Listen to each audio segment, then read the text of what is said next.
The cameras were focused on Donald Trump as he toured a regional medical center during a public visit. Doctors stood proudly. Administrators smiled with polished confidence. Nurses lined the walls in their blue scrubs, hands folded neatly, watching carefully. The visit was supposed to be routine: handshakes, quick compliments, a few strong remarks about healthcare, strength, and leadership, the kind of appearance designed for headlines and evening news clips. The fluorescent lights hummed overhead. The smell of disinfectant hung in the air. Patients rested behind closed doors, some unaware that a former president was only a few steps away. Then, as Trump paused near the end of the corridor, a nurse standing slightly behind the others leaned forward. She didn't raise her voice. She didn't step out of line.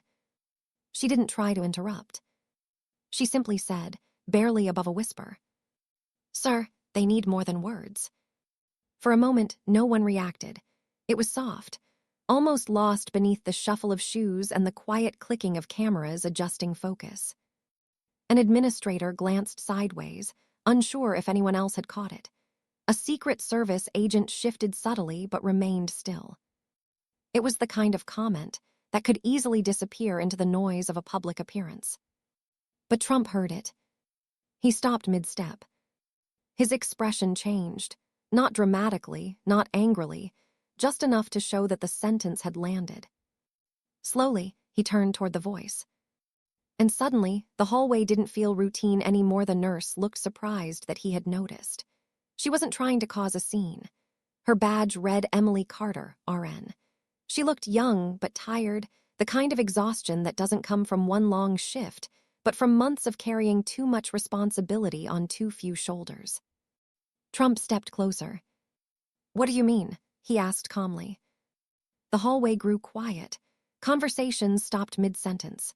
A camera operator lowered his lens slightly, unsure whether to zoom in or pull away. Hospital executives exchanged tense glances. Emily swallowed, but didn't step back. "Sir," she said carefully, choosing every word, "we're proud to serve, but we're short-staffed. Some of these patients wait hours. The equipment is aging. We do everything we can, but sometimes it's not enough." There was no anger in her voice. No accusation. Only honesty. The kind of honesty that rarely makes it into press releases. For a second, the silence felt heavy. This wasn't part of the itinerary. This wasn't written into any prepared remarks. It was real.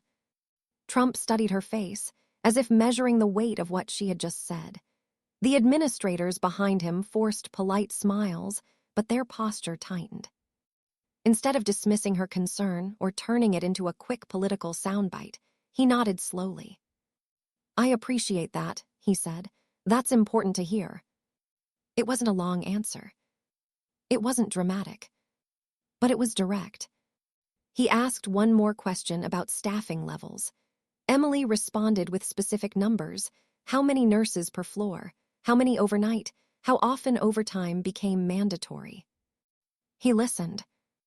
Then the tour continued. He shook more hands. He visited a pediatric wing. He thanked a surgeon for his years of service. On the surface, everything returned to normal.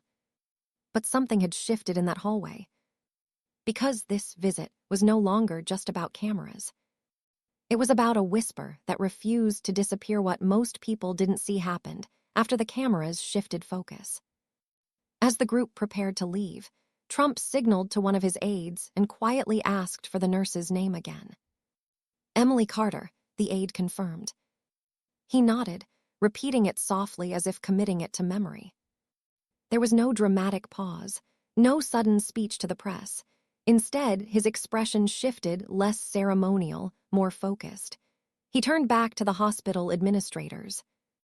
"How many open positions?" he asked. They exchanged brief glances before answering. "How long have they been open?" Another pause, another careful response. "And the equipment she mentioned." The hallway no longer felt like a photo opportunity. The polished smiles faded into something more serious. Clipboards came out. Notes were taken. Numbers were discussed. The tone had changed. Later that evening, After the motorcade had left and the news coverage replayed the smiling handshakes, something quieter happened behind the scenes. Several follow-up calls were placed. Not to reporters, not to television producers, but to health officials and regional administrators. Questions were asked about staffing allocations, budget timelines, equipment replacement schedules. There were requests for reports, detailed ones. No announcement was made. No press release followed. Meanwhile, Emily drove home in her aging sedan, the hospital still on her mind. She replayed the moment in the hallway, wondering if she had overstepped. Maybe she had said too much. Maybe it would be forgotten by morning. After all, powerful people heard complaints every day.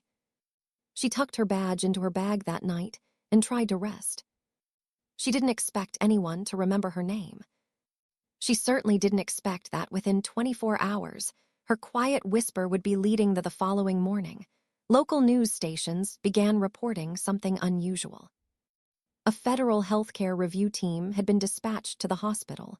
Emergency funding assessments were being fast-tracked. Staffing evaluations were underway. By afternoon, the story had grown. Headlines read, "Hospital review launched after presidential visit." Reporters soon uncovered the detail that sparked it all, a nurse who had quietly voiced concerns during the visit. By evening, Emily Carter was on the news. Not because she protested, not because she argued, but because she spoke, respectfully, directly, and honestly. When reporters asked her what she expected to happen, she looked almost overwhelmed. "I didn't think anything would," she admitted. "I just wanted someone to understand what patients are going through." Clips of the hallway moment began circulating online. People debated it. Commentators analyzed it. Some called it bold. Some called it brave. Some called it risky. But most agreed on one thing. She had been heard. Evening news. A week later, the hospital confirmed expanded staffing approvals and accelerated equipment upgrades. It wasn't overnight transformation, but it was movement. During a later public address, Trump briefly referenced the visit. "Sometimes," he said, "the most important conversations aren't the loudest ones. They're the honest ones." He didn't mention the nurse by name. He didn't need to. Back at the hospital, Emily returned to her shift like always. Same hallway, same patients, same long hours. But something felt different. Her colleagues smiled at her with quiet respect, not because she sought attention, but because she had spoken when it mattered. The story spread not as a political headline, but as a human one. A reminder that leadership isn't only about speeches. And courage isn't always loud. Sometimes it's a whisper in a hallway. And sometimes that whisper is powerful enough to reach the highest office in the country.